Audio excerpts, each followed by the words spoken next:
The Great Molasses Flood. What if I told you a wave of molasses once moved through a city at 35 miles per hour? Not water, not lava, molasses, and it killed people. January 15th, 1919, Boston, Massachusetts. It was just after noon. The city's North End neighborhood was busy. Horse carts rattled down cobblestone streets. Workers loaded cargo at the harbor. Children played nearby. Then a deep rumble, like distant thunder. Except the sky was clear, inside a massive steel tank. Something was wrong. The tank stood 50 feet tall. It held 2.3 million gallons of molasses. That's over 26 million pounds. And it was failing. Without warning, the tank exploded. Steel bolts snapped. Rivets popped. The metal walls burst open. A dark wave surged into the streets, 15 feet high, thick, sticky, moving faster than a man could run. Witnesses said it sounded like a machine gun, then like a train. Buildings were crushed. Homes were lifted off foundations. A firehouse was ripped apart. People didn't have time to react. They were knocked down, pulled under, trapped in molasses. Imagine trying to swim in syrup. Every movement makes you sink deeper. Horses drowned where they stood. Workers were pinned against walls. Some suffocated. Others were smashed by debris. Rescue crews struggled to move. The molasses hardened in the cold January air, turning streets into glue. By the end of the disaster, 21 people were dead. Over 150 were injured. And Boston smelled like molasses for weeks. But here's what makes it worse. This could have been prevented. The tank belonged to the United States Industrial Alcohol Company. They used molasses to produce industrial alcohol. And in 1919, alcohol meant something big. Prohibition was about to begin. Alcohol production was in high demand. The company rushed construction of the tank in 1915. It leaked almost immediately. Residents said it groaned at night. Children collected dripping molasses in cans. Instead of fixing it, the company painted it brown to hide the leaks. They never properly tested it, never reinforced it. They filled it to near capacity anyway. And on that unusually warm January day, the pressure inside became too much.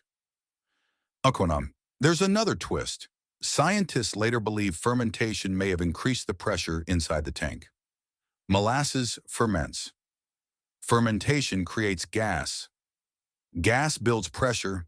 Combine that with a sudden temperature change, and you get an explosion. But the company didn't admit fault. At first, they claimed an anarchist blew it up.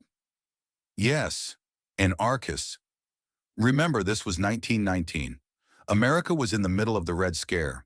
Fear of radicals and bombings was everywhere. Blaming political enemies was convenient, but the evidence didn't support that theory. The real cause? Negligence. Families sued. What followed became one of the longest civil court cases in Massachusetts history.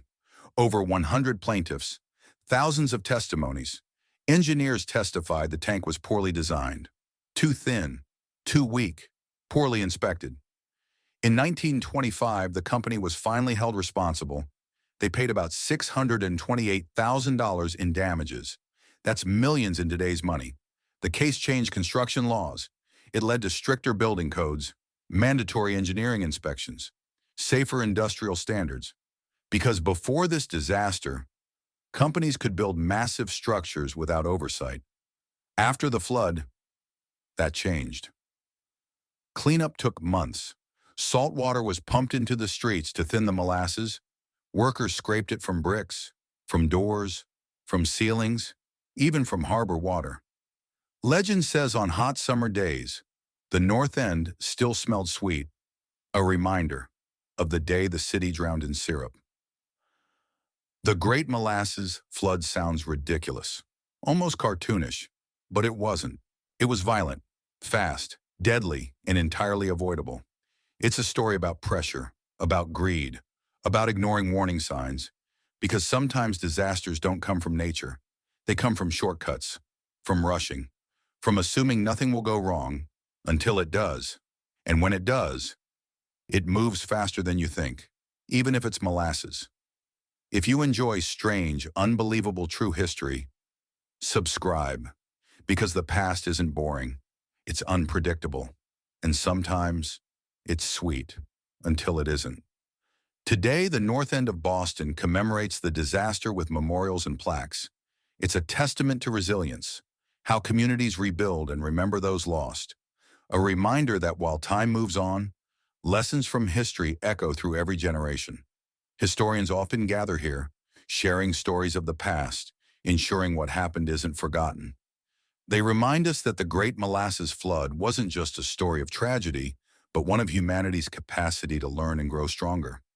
Every year, scholars publish new papers, new research, exploring the disaster's impact on engineering, law, and urban safety. Each piece of research adds another layer of understanding, a never-ending quest to comprehend our past and honor it through progress.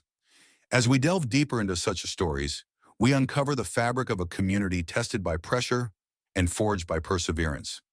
The people of Boston, every artisan, every scholar, together they ensured that the Great Molasses Flood would serve as a beacon for change.